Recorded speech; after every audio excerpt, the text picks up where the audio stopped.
Welcome to the Strength for the Day podcast, which is a daily Bible study with Dennis Fountain. We hope this time together will be challenging, sharpening, uplifting, encouraging, and strengthening to your Christian walk. Thank you for joining us, and we pray you are helped through today's study. Good morning. And welcome. Thank you. To Strength for the Day. You're welcome. Another great episode. Hopefully. Of Because He Lives. Because you're with us, it will be a great episode. That's what I'm going to say. Thanks. But This is our second to last episode. It's true. So what happens in 2 more episodes? What kind They're of back episode? to me. Yeah. That's it. It'll still be a great episode. Don't you feel bad for them? No comment. No. Wow. No, it'll be great. I'll still tune in. Wow. You know. All right. See, You're just going how to leave things are going. like comments in the thing. Here's what I would have said. Here's where you were wrong. Correction. You need a nerd on this. I'm sorry. No. This is horrible. Oh, that's great. All right. Hey, Go back to the introductions. glasses. Go ahead. Yeah, but yeah. Did you wear glasses? No, you never wore glasses. I never did. I got one time I had prescription like reading glasses supposedly, and I don't know. I think my eyes actually got better. It was just weird. Anyway, I took them. So You should wear glasses just for fun. yeah, Yeah, my kids have a friend that sometimes wear glasses around just because. No lenses. Yeah, that's actually Just the frames. It's actually a thing. Is it really? It's they'll do like clear glasses, but it's just No, for, that I understand. Like my son wears, my wife does too every now and then because of the blue light. Oh, okay. Like that stuff, Yeah. blue light glasses. But now this one is just like no lenses. Oh, no lenses. Just the frames. Interesting. Yeah. No. It's interesting. Yeah. Anyway, what are we doing? Yes, here? I don't know. We're getting into a podcast here. All right. Well, let's All get right, into it. yeah, let's do it. Well, if you've been following along, we are doing Because He Lives. What changed? What's new for us? And Because Jesus lives. Because He lives. Yes, That's true. clarifying. That's Someone might true. be listening like, what Because are He you talking lives. about? Who lives? Yeah, that's very true. Because Jesus lives. Yeah. So a week That's after the very true. resurrection. Mhm. Yeah. Yeah, we covered Because He Lives. We have forgiveness because He lives. What else? Purpose yesterday. Purpose yesterday because He lives. Victory. There it is. Power. There's that second one that was. You're welcome. It was missing me. You helped me yesterday. I helped you today. Give and take. Exactly. So today we are going to do Matthew 11. This is a great. I think Pastor and I were talking. It's both of our favorite passages. Just so good. Yeah. And because He lives, this is today. I can have rest. Yeah. And that goes for salvation at the beginning. That goes for just living the Christian life in general. Yeah. We have rest. And so, yeah, let's dive in here. Yep. I love it. Yeah, if you want to read, go ahead. This is going to be chapter Matthew 11, I believe, verse 28. 8. Yeah. Yeah. So, of course, diving into the earthly ministry of Jesus, probably, excuse me. I want to say a year and a half into the ministry of Christ. If you look kind of in the life chronological study, it would be after sending out the 70 witnesses, which I think that was a year and a half in, maybe 2 years. What do you think? Yeah, I'm not chronologically. That hasn't been a section of my studies. I feel like it's a year and a half. I think it's a year and a half to 2 years in. But some famous words that Jesus said when he spoke this: "Come to me, all you who labor and are heavy laden, and I will give you rest.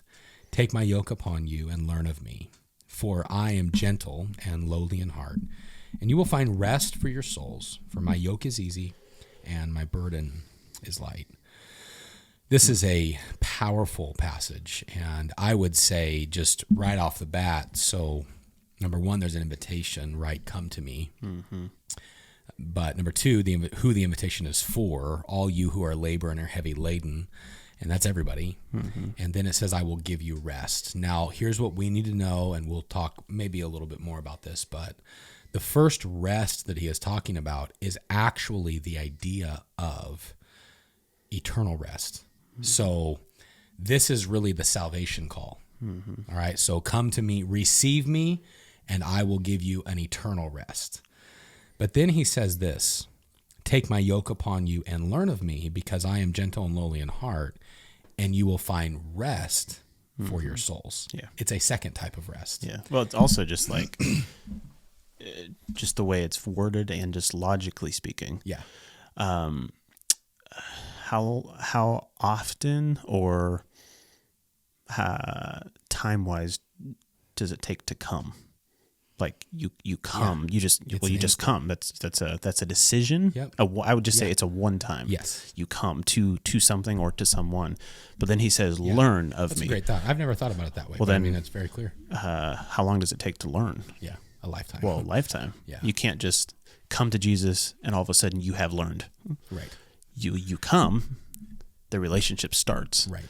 Then you learn. Yeah. And then you learn who Jesus is, learn of him. The more you learn of the heart of Jesus.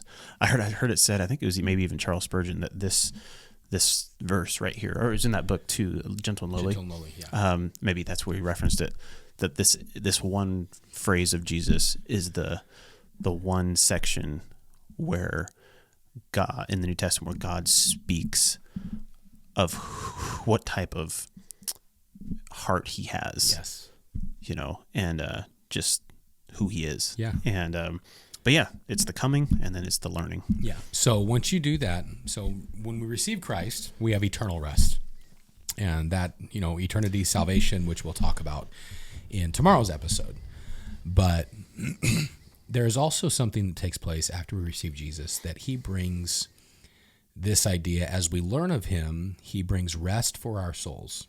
And I'm kind of getting ahead of myself because I want to talk for just a minute. So take my yoke upon you. We all know a yoke, right? To join two oxen together to plow a field.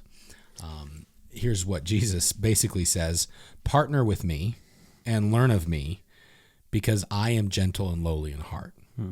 So look what I have to offer. Right? I am gentle. There's nothing harsh or abrasive in me. I am the King James word. I am meek right. and lowly in heart. So I have something to offer you.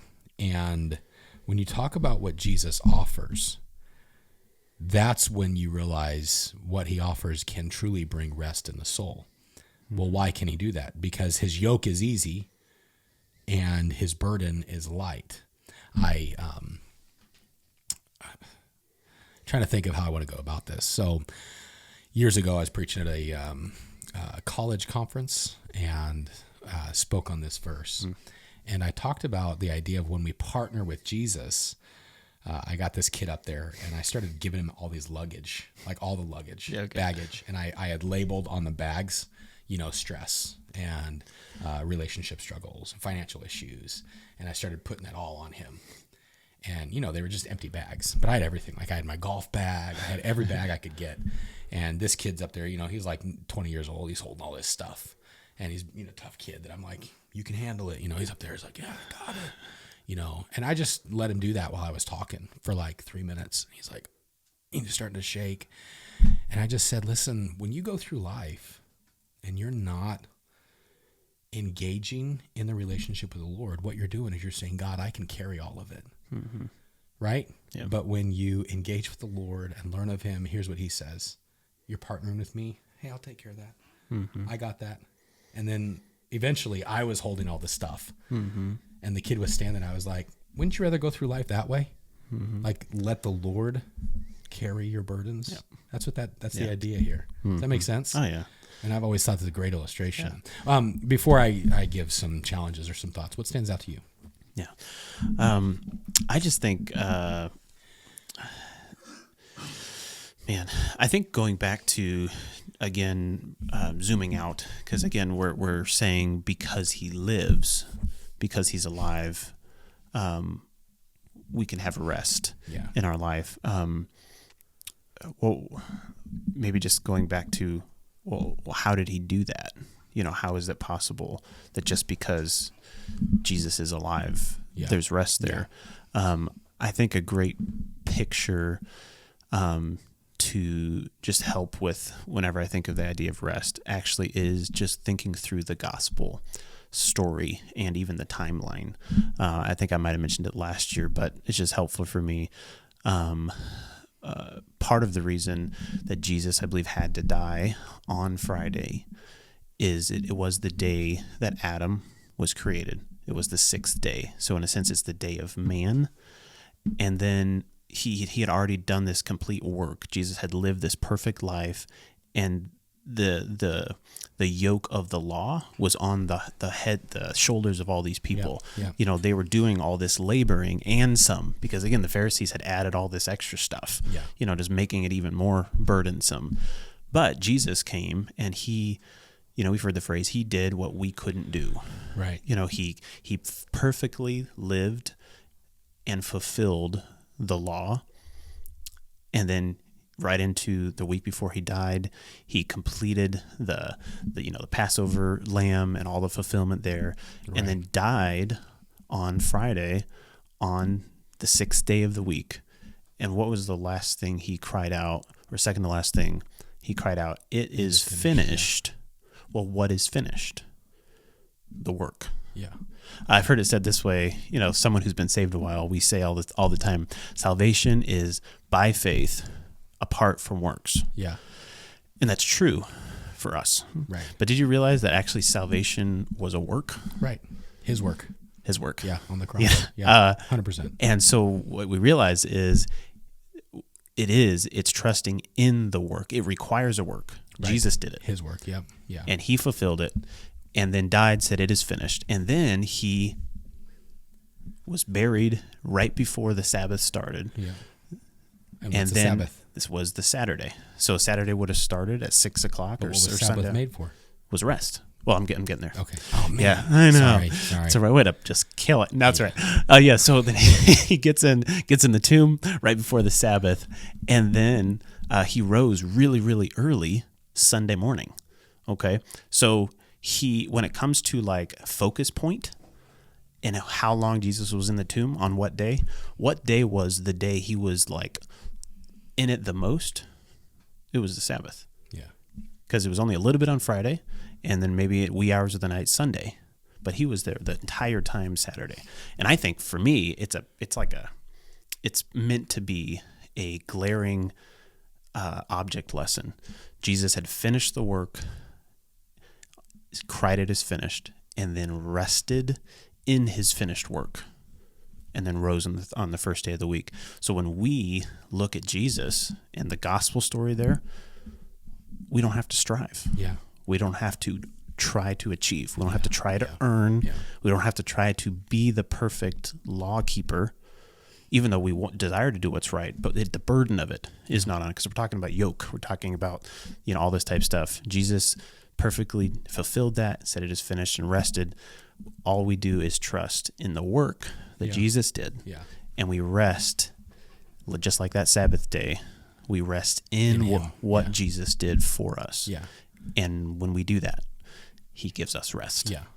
And so salvifically, and then right into our Christian life. Yeah, and then the rest that I think that we need to realize that he brings into our Christianity, I would kind of rephrase it and word it this way: it's truly just a peace in my soul, mm-hmm. and an understanding that, like, no matter what's going on, like I can trust him. Mm-hmm. The alternative for that, right, is how we often live. Mm-hmm.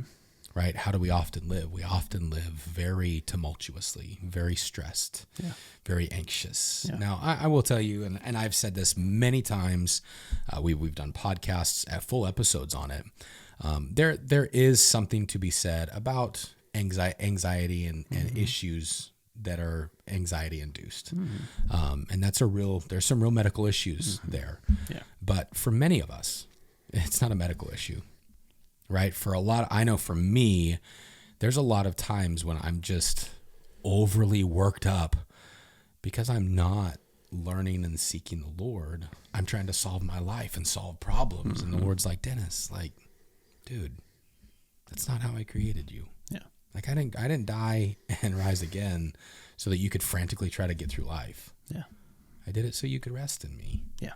And so when I love this passage specifically because of the last phrase of verse 29, you will find rest for your souls. Mm-hmm. So years ago, Hannah started using different essential oils and stuff like that for things. And a few years back, she started, which a lot of people have done this for years. You put a humidifier in your room mm-hmm. and put little things in it, which we don't do that. But every now and then, I'll use essential oils right before bed. And and there's like lavender, peppermint, and lemon. When you mix that, it causes, like literally the smell of it causes you to breathe deep.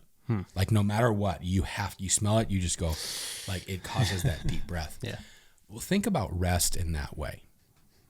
That when I am trusting in the Lord, it is almost spiritually speaking, emotionally speaking, internally, it is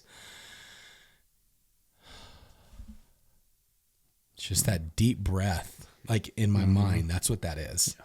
So when I think of that verse, that's what I think of is like, oh, I can breathe. Yeah.